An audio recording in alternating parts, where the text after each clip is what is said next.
Hey guys, now I'm in Seoul in South Korea. This is the Gyeongbukgong Palace, yeah. This is near the King's Palace there. So I know the Aristotle video is taking very long, but here is going to be a special episode for Korean philosophy. So first I want to talk about what do we mean by the Korean philosophy. So basically, we're talking about the philosophy of Korea in both sides, North and South Korea. So basically, because the North and South Korean divide is only for like the less than a century, we're going to cover the combined Korean philosophy until today, and also both sides of Korean philosophy in the modern era. So we're gonna start in the beginning of Korean philosophy. So like Japan, we're gonna talk about the religion first, because that is quite influential for Korean thought and philosophy at the time. So there's three main religions I'm going to talk about here. These are more like traditional religions that were brought from nearby countries. So there wasn't really any big Korean religion which came from Korea itself, unlike Shintoism from Japan. But there is some smaller Korean beliefs that is native to Korea, but those didn't really, can say, last for very long. And so the first of the religions I'm gonna talk about is again. Oh yeah, it's Buddhism, which comes from India, which came to China. So basically, Buddhism has a lot of branches like that, like a lot of other religions. And the branch of Buddhism that succeeded the most in Korea is Zen Buddhism. So, so this branch focuses on like you've probably heard of it. It focuses on like meditation and that kind of thing. So this branch came to Korea, and from there it actually spread to Japan. So it like passed through there to Japan, and that's how Japan got Buddhist. And that's from China, from India, which I already said before. So the second one is Taoism. Taoism is founded by Lao Tzu or Lao Chu or whatever you call it. And then basically it focuses on the Tao, which is like a god. It's a monotheistic god, which means there's only one. But it's not really like Abrahamic religion, which is Christianity, Islam, and Judaism, where the God is more personal, you could say. So basically, this Taoism focuses on like harmony and stuff. Like you don't like non-action. If you could phrase it that way, it's like non-action, because you're trying to keep the natural harmony. So the last religion we're gonna talk about is Confucianism, which is also from China. So Taoism and Confucianism is from China. Buddhism is from India. So this last one is founded by Confucius, or whatever you call it, also whoever you call it. And this one also succeeded in Japan.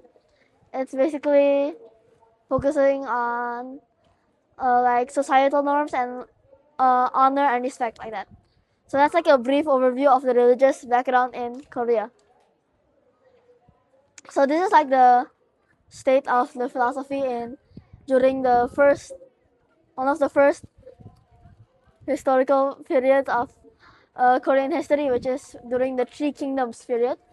So China had the Three Kingdoms period, which is, I forgot the name, but the Korean peninsula had also three kingdoms during the around the, let's say, the 8th century AD, which is like 800s. So it's like 1,000 years after the Chinese three kingdoms. That's the Bayek, Silla, and was it again? Goguryeo, I think. Yeah. I think I mispronounced the Bayek one, but yeah. So after that, there's the Goryeo dynasty, which took over which united the whole region, and then after that, it got replaced by the Joseon dynasty, which moved the capital from Kaesong to Seoul, which is this is the Joseon's palace. So during this time, there's a really big change because the Joseon leaders promoted Confucianism instead of the other ones, and even sometimes you can say persecuted the other religions, such as Buddhism in the Joseon Empire. So during this time, the Confucian belief is dominating the area. Also, before we wrap up of the Joseon part of the video, there's a quite a complicated idea, which is about the E and the Ki. What is it? So basically, there's during the Joseon era, some philosophers try to study or think about the relationship of the E and Ki. So the E. Wait, I hope I don't get this mixed up, but E is like you can say the blueprint, which is the moral good or the truth, and then the key is like the material energy, like you can say the materials for the blueprint to be fulfilled. So and there are other philosophers which argued about this idea, and basically this is one of the most famous philosophical concepts during this period.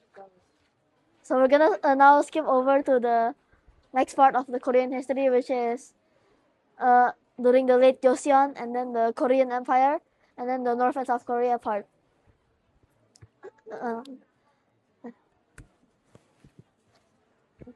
So after that, then during the later part of the Joseon era, Western influence entered Korea for the first time, one of the first times, and then Western philosophy, Western religions, and also communism and other ideologies came in.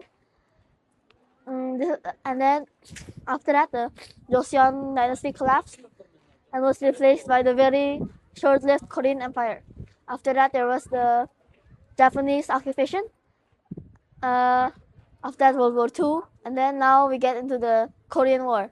So more or less, after the war, the Korean Peninsula was divided into two parts, which is North and South Korea. So North Korea was led by Kim Il Sung and Kim Jong Il, who founded the Juche philosophy, which is a branch, not a part, of Marxism or Leninism, and basically is a communist ideology which focuses on self-reliance and economic independence. And then meanwhile, in the South Korea, the country became democratic and capitalistic. So this is the brief overview of Korean philosophy. Thank you for watching. Bye.